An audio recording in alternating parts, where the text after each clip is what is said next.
But, like, it is another situation than pretending like Caitlin Clark doesn't exist. They want to make the trajectory look like it's going up and not down.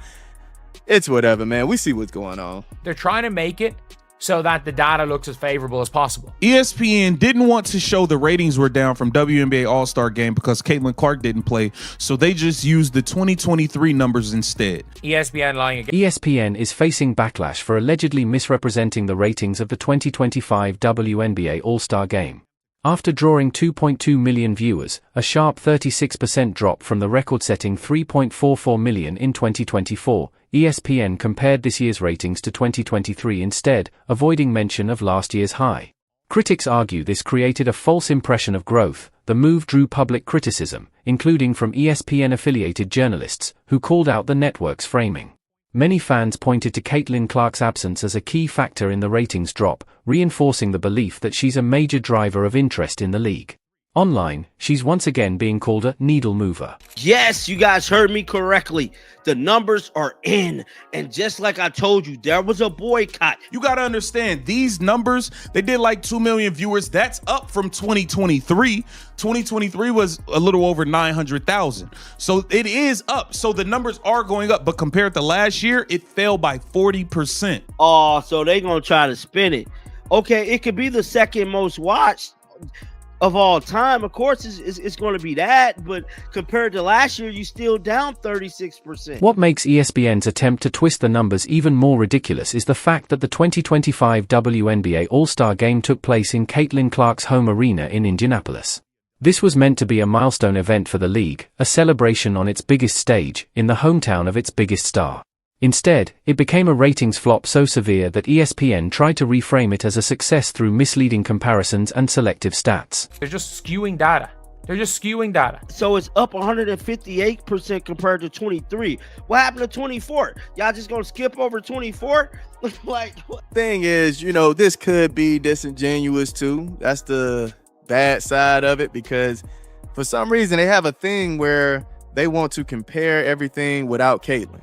They're like, oh, well, you know, she's an anomaly, so we could compare these numbers to 2023 and show you that without Caitlin, it's growing. This is very similar to the WNBA draft, comparing it to 2023. Very similar to how they are presenting this graph. The controversy began on July 15th when Caitlin Clark aggravated a lingering groin injury during Indiana's win over Connecticut. Hours after she announced she'd miss All-Star Weekend, ticket prices crashed, plummeting 48% from $121 to just $64. This wasn't just market fluctuation, it was fans sending a clear message: without Caitlin Clark, their interest disappears. The fallout wasn't minor, it exposed just how heavily the WNBA's visibility and revenue depend on a single 23-year-old phenom. The timing made it worse, as this has been Clark's most injury-plagued season yet, having missed 10 regular season games after previously never sitting out in college or her rookie year. The bigger question now is, can major media outlets truly offer objective coverage when they have financial stakes in the leagues they report on? All the people that thought that it wasn't a boycott against this All-Star Game, it was, bro. People was just DMing me, telling me that they wasn't going to look at it. People was telling me that they refunded their tickets. I was even supposed to be there, and I decided not to go because of the things with the referees and the WNBA disrespecting Caitlin. 1,250,000 viewers, woof, out of existence. No Caitlin Clark, not tuning in. You don't have to look hard to spot ESPN's sleight of hand. Their historic ratings claim wasn't just misleading, it was strategically crafted. Instead of acknowledging the massive year-over-year drop from 3.44 million viewers in 2024 to 2.2 million in 2025, they cherry-picked data from 2023, a season before Caitlin Clark even entered the league, when WNBA viewership was far lower. By comparing 2025 to that weaker baseline, ESPN claimed a 158% increase, pushing that stat across press releases and social media. It wasn't an error. It was a calculated PR move to shift the narrative and downplay the undeniable impact of Clark's absence. Guys can sit there and say, oh, you guys are just trying to uplift one player. Oh, the league is more than one. I agree, the league is more than one player. It's more than one good basketball player. But is there more than one player that moves the tide? No. We just have to be honest. It's okay. What really exposes ESPN's narrative shift is their sudden change in tone. All season, they praised Caitlin Clark for driving record-breaking growth, packing arenas, and elevating the WNBA's visibility. But once the All-Star Game flopped without her, the message flipped. Suddenly no single player supposedly matters. To deflect from the low viewership, they highlighted Friday night's skills challenge and three-point contest, which drew 1.3 million viewers, an 89% jump from the previous year. But what they conveniently left out was that the spike had little to do with player popularity and everything to do with primetime scheduling and format changes. The boost wasn't thanks to Reese, Wilson, or anyone ESPN tried to spotlight. It was fans still tuning in, hoping Clark might make a surprise appearance. There is fans that are just Caitlin Clark fans. I said this yesterday. If Caitlin Clark was to lead to go to New York or any other damn team, expect significant impact in the Indiana Fever viewership, bro. People might tune in for that first season without Caitlin if she was to leave, but after that, it is over with. There was plenty of people I saw online who said, yo, Caitlin Clark not playing. Oh, she's hurt and they don't want to call fouls. Okay, I'm not giving them a view. I'm not gonna watch. There was plenty of people that boycotted watching this WNBA All-Star. But the impact of Caitlin Clark's withdrawal from All-Star Weekend went far beyond TV ratings. Her absence set off a chain reaction that hit nearly every part of the WNBA's business, from ticket sales and merchandise to the perceived value of sponsorships. The market responded like it had lost its center of gravity. No amount of spin from ESPN could cover up what fans clearly saw. A 48% drop in ticket prices wasn't a minor dip, it was a sharp rejection from consumers who had paid to see Caitlin Clark and weren't interested in anyone else stepping into that spotlight. You can see, when Caitlin doesn't play, it happens. And how are we meant to know that if Caitlin ends up missing a year or Caitlin's gone, that all those fans don't just leave again? They know they need Caitlin Clark to grow this league. And it wasn't just about empty seats. Social media was flooded with fans cancelling plans, selling tickets, and openly saying they'd skip the broadcast altogether. The WNBA didn't just suffer a ratings drop, it lost momentum. This wasn't a minor backlash, it was a widespread, visible fan boycott. Yet ESPN scrambled to bury the story by manipulating the numbers, all in an effort to reassure nervous sponsors and advertisers about what the league looks like without its biggest draw. Why not just not put up 153, just say 2.2 million average viewers, and then just say second most watched All-Star Game ever behind 2024, which is fine. You don't even have to say how down bad it is. It's a PR page. Instead of trying to down Caitlin Clark and diminish her to the level that other people may be at, why don't you promote the other people alongside of Caitlin Clark's greatness? The financial impact of Caitlin Clark's injury extended far beyond the arena. Local businesses in Indianapolis, hotels, restaurants, and retail stores had prepared for a surge of tourism driven by Clark's presence. Many stocked up on Indiana Fever gear, anticipating a wave of out-of-town fans. But when Clark was ruled out, the crowds thinned, the buzz faded, and momentum vanished. ESPN's coverage glossed over the broader economic hit, opting instead to promote cherry-picked stats that minimized the real damage. Even more revealing, Clark's absence didn't just highlight her influence, it exposed the league's void. Nafessa Collier scored 36 points and earned All-Star MVP honors, yet it barely registered. No rating spike, no viral buzz, no cultural moment. That silence was telling.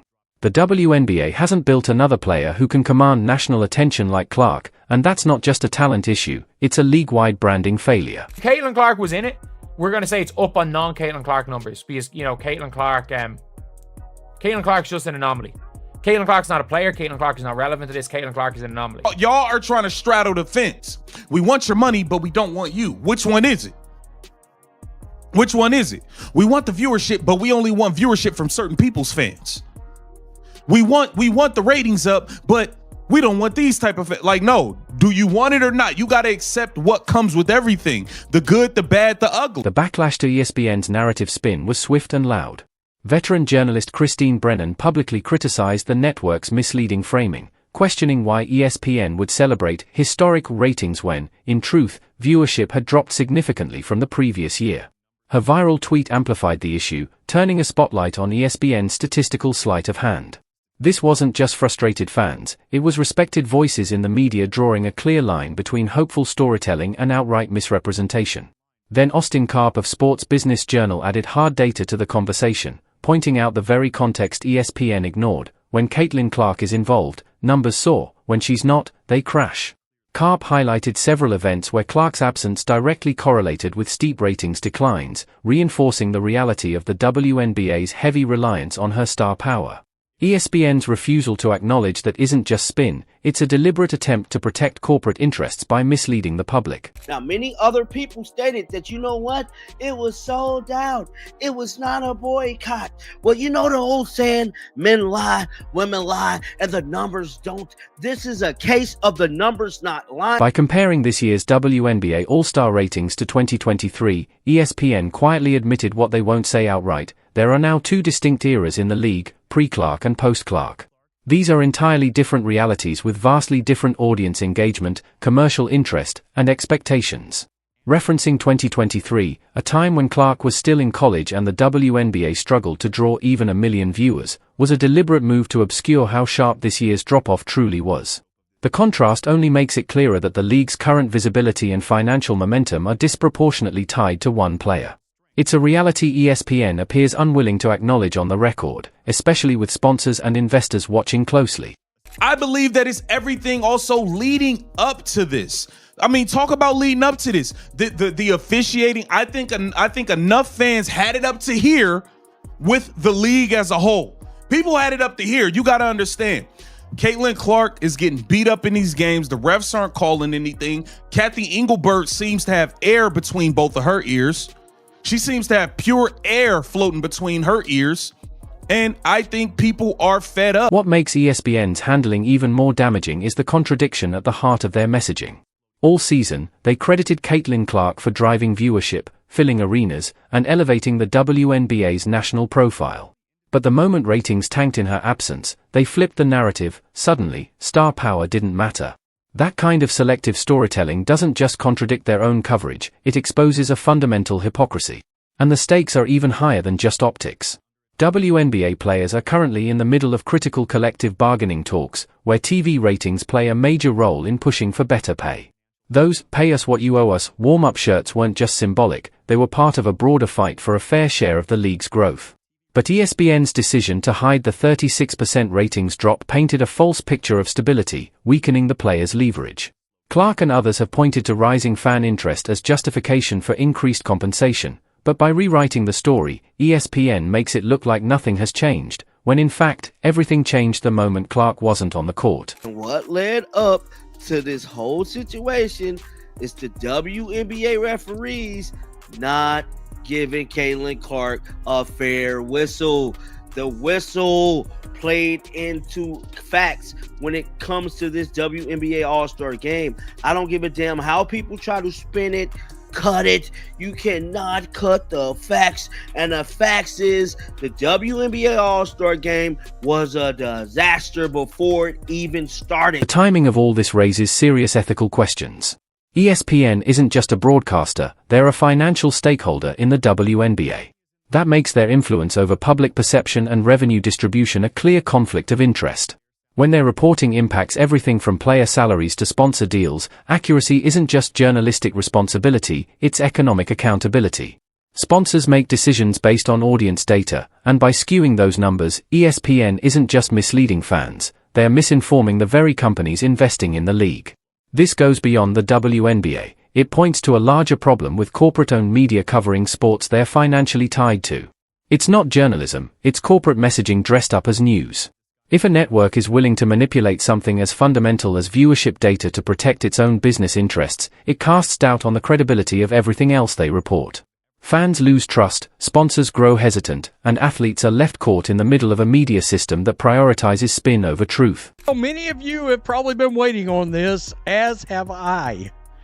But the WNBA All-Star Game ratings have come out, and all I could think of right off the bat was 4 little letters.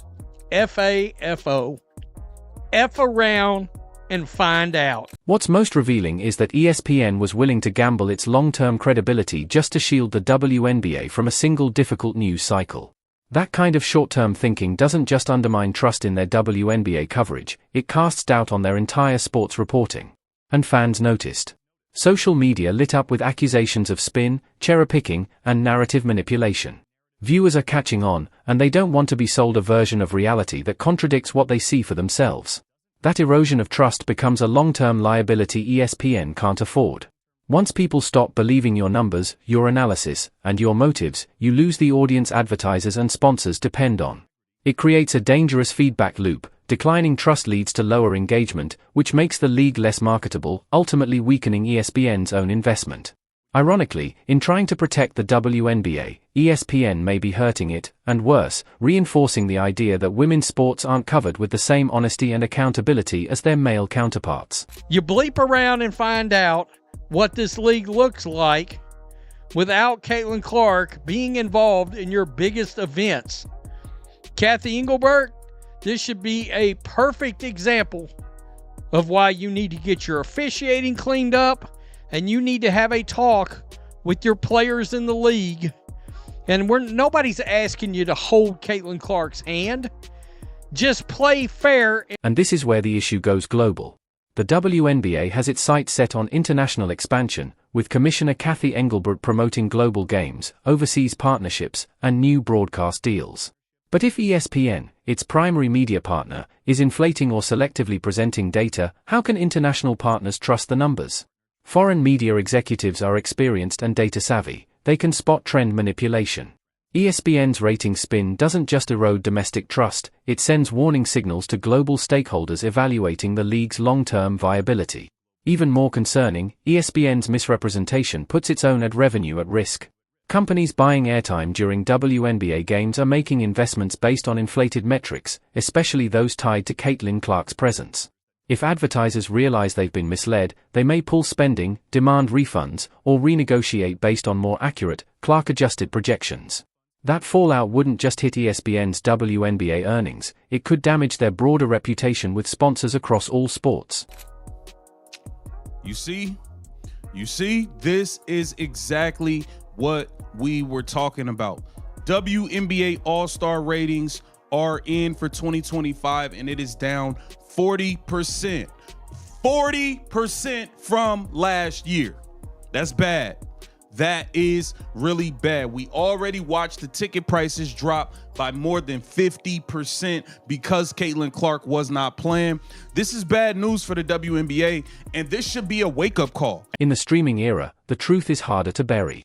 Platforms like ESPN Plus and Disney Plus track every click, every second watched, and exactly when viewers tune out.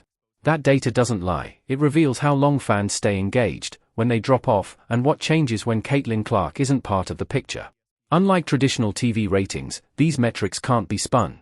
They likely show an even steeper decline in engagement during Clark's absence. So while ESPN tries to manipulate broadcast numbers, the digital data is quietly exposing a deeper problem. Viewer loyalty is overwhelmingly tied to a single player. This puts ESPN in a bind. Acknowledging the league's dependency on Clark means admitting that their entire women's sports strategy may rest on fragile ground. And that kind of honesty doesn't just make sponsors nervous, it could shake investor confidence and even influence Disney's broader valuation. In the end, ESPN's desperate effort to rewrite the All-Star Weekend narrative says it all.